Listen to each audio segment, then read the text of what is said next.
To znamená, že niekto stiahol jednotku, niekto stiahol operáciu, niekto stiahol zásahu. To je prerušenie. Že niekto povie, nerobte ďalej, beriem vás, poďte späť. To je prerušenie zásahu. To je predeli. Celé stanovisko krajského je tu na. A celé krajské, celé stanovisko je Dobre, to si prečítam. Pošlem to na to. Čo to nájdem ja však, jak nie Má to, najmenej. To je sila. Ráno tlačovka znovu musí byť, ja neviem to.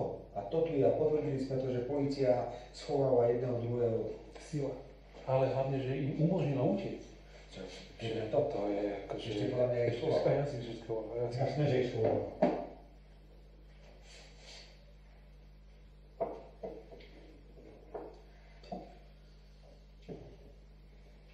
Daj do odkaru. A toto už neustojí. Dal som si už toto, ne, to vieš, že máme teda. Dobre, takže skúste vy sa baviť s Magalovcami o tej tlačovke. Okay. Dobre? Ja som pripravený takisto. Mladý nech pošle, čo má pozrieť ešte Makovi, ja zajtra idem toto robiť, tieto veci okolo tohoto. Ako to je... A Michal sa podávať, to tam neviem o čom. Ako to je, ja si myslím, že on sám by mal odstúpiť po tomto. Mikulec neodstúpi. Nemôže odstúpiť. Nemôže, na ich strane sú veľké šposy papieru. Mikulec je človek, ktorý vie všetko, ktorý znamená pán Matoviča, všetko, to nemôže. Hlavne on je ohrozený najviac celého hlava, že ho zoberú. Však to nám vyhovuje všetkým, nech je tak ako je, nech tam dostáva ešte.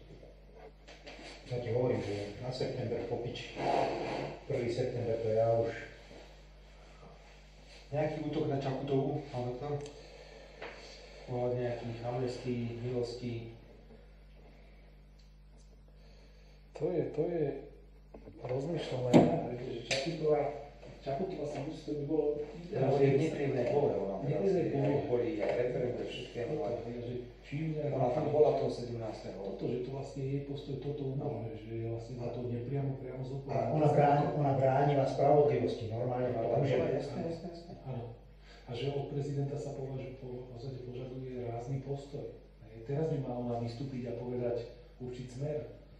Teraz čo je, ona je za, viete, môže hovoriť hluchého chrobáka, ak sa hovorí hluchý vereš. Ona musí dneska povedať, tak je to správne, že sa zastávala sa sestričiek, alebo tej odvolanej, čo Však tam bola? 17 tam bola, a tam to bolo popísané že sa všetko. zmlčí a perzekujú sa čestné vyšetrovateľky Santosova. Však kde je prezidentka, ktorá hovorila o občianstve?